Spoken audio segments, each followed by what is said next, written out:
Edward Langston had everything: wealth, success, and the promise of a lavish wedding to solidify his status.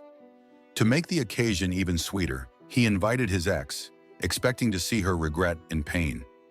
What he never anticipated was her arrival with 3 children, triplets, who bore an undeniable resemblance to him.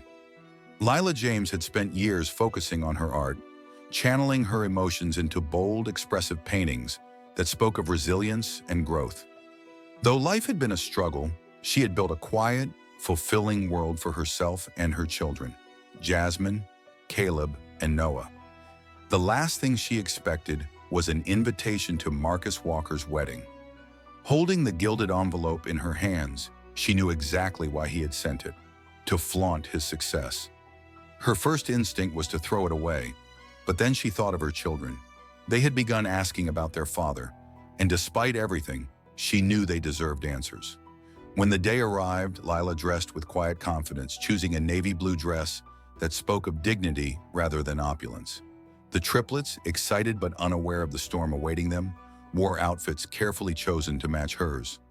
As they arrived at the grand estate, its luxury a stark contrast to their modest life, Lila's heart pounded. This wasn't just about attending a wedding, it was about confronting a man who had once walked away. Inside, chandeliers sparkled, and the air buzzed with wealth and privilege. Conversations halted as guests turned to stare, whispers rippling through the crowd as Lila stepped inside, the triplets flanking her. Their resemblance to Marcus was unmistakable. Her children, oblivious to the stares, marveled at the grandeur, but Lila's focus remained on one person: Marcus. He stood at the front, his confident posture faltering as his eyes met hers. His fiancée, Amara Williams, noticed his reaction and followed his gaze, confusion quickly turning to suspicion. "Marcus," she whispered sharply, "who is that woman? And those children?" Marcus didn't answer. He couldn't. His throat was dry, his mind reeling. The sharp jawline of Caleb, the piercing gaze of Jasmine, and the quiet intensity in Noah's eyes. Each child was a reflection of him. Lila moved forward, the crowd parting around her as whispers grew louder. The triplets clung to her hands, sensing the shift in energy. By the time she reached Marcus, the orchestra had faltered, and the entire hall was silent, anticipation thick in the air. Lila stopped in front of him, her expression calm but unyielding. She looked directly at Marcus, ignoring the murmurs and the shock on Amara's face. The weight of unspoken words stretched between them before she finally spoke, her voice steady. "Hello, Marcus. It's been a long time." The world seemed to hold its breath, waiting for the truth to unravel. The grand hall seemed to hold its breath as Marcus Walker stood frozen, his world tilting in ways he hadn't anticipated. He finally found his voice, though it was hoarse and unsteady. "Lila, what are you doing here?" His gaze flickered to the children beside her before returning to her face. Lila met his eyes without hesitation. "I came because they deserve to know who you are," she said simply. "And you deserve to know them." Amara, Marcus's fiancée, stiffened beside him, her polished composure fracturing. "Marcus," she hissed, her voice low but furious. "What is she talking about?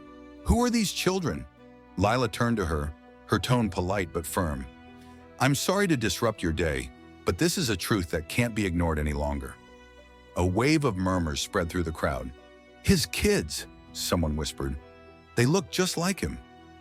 Marcus shook himself free of the initial shock, though his body felt stiff with disbelief. This can't be real. How? Why didn't you tell me?" Lila's jaw tightened, but her tone remained steady. "Because you left, Marcus. You made it clear that your ambitions were more important than anything else, including us. By the time I found out I was pregnant, you were already gone." Her words struck him like a blade, the weight of her accusation settling heavily on his chest. He turned his gaze to the children, who stared at him with curiosity and confusion. Caleb's small hand clung tightly to Lila's, while Jasmine and Noah gripped the fabric of her dress. "Mommy?" Jasmine whispered. "Is he our daddy?" The question hung in the air, silencing the room once more. Marcus's chest tightened as he looked at Jasmine's hopeful eyes and Lila's guarded expression. He knelt down, his movements hesitant, and faced the three small faces watching him. His voice faltered. I didn't know. I didn't know about you. The children didn't respond immediately, their expressions a mixture of wonder and uncertainty. Lila knelt beside them, her presence an anchor in the storm of emotions swirling around them. These are your children, Marcus, she said softly, her voice carrying undeniable conviction. Jasmine, Caleb, and Noah. Marcus stared at them, his mind racing with memories of choices made and opportunities lost. Guilt washed over him in a crushing wave. He had missed their first steps, their first words, their birthdays, years of moments he would never get back. Amara, still standing nearby, snapped, "You mean to tell me you have children, Marcus, and you didn't think to mention them?" Her voice rose, slicing through the heavy atmosphere. "I didn't know," Marcus shot back, frustration and guilt creeping into his tone. "If I had—" He stopped, his words catching in his throat. He turned back to Lila and the children. "If I had known, things would have been different." Lila's eyes softened, though her resolve remained. "Maybe they would have," she said quietly. "But you didn't know because you weren't there? You chose a different path, Marcus, and I chose to raise them on my own." Her honesty hit him harder than any accusation. The weight of his choices pressed down on him. He had always believed that success required sacrifice. But standing here now, he realized what he had truly lost. Amara's fury was simmering, her voice sharp and controlled. "I can't believe this," she spat. "You've humiliated me in front of everyone. I don't care if you knew or not. This was supposed to be our day, Marcus, our future. And now you've ruined everything." Her words lingered as she stormed past him, her heels clicking against the marble floor. The guests parted, their whispers growing louder. Marcus turned back to Lila, his face a mixture of guilt, regret, and something else. Something she couldn't quite name. "Lila," he began, his voice shaking. I don't even know where to start." Lila rose to her feet, her expression calm but firm. "This isn't about starting over, Marcus," she said. "It's about them. They deserve to know you, and you deserve to know them. But that's a choice only you can make." The triplets clung to her as she turned to leave, their small hands seeking reassurance. Marcus watched them go, his heart heavy with the weight of all he had lost, and all he still stood to gain. As the doors closed behind them, the world Marcus had so carefully built began to crumble, and for the first time in his life, he wasn't sure how to put it back together. That night, Marcus sat alone in the grand banquet hall, his head in his hands. The chandeliers above him sparkled mockingly, illuminating the shattered remains of his perfect day. Amara was gone. His reputation was in question, and the life he had built suddenly felt meaningless. The faces of Jasmine, Caleb, and Noah haunted him, their innocent eyes silently asking, "Why weren't you there?" Meanwhile, in a quiet hotel room, Lila sat at the edge of the bed, replaying the day's events. The triplets were curled up together, their rhythmic breathing a reminder of why she had done what she did. She hadn't come to ruin Marcus's life, only to give her children the chance to know their father. But had she made a mistake? Her phone buzzed, breaking the silence. She hesitated before picking it up, her heart sinking when she saw Marcus's name. "Hello," she said cautiously. "Lila," he began, his voice thick with emotion. I don't even know where to start." "Then don't," she replied, her tone firm but calm. "Marcus, this isn't about us. It's about them. If you want to be in their lives, you need to show up. Not with promises or excuses, but with actions. That's all I care about." A long pause followed before Marcus finally spoke.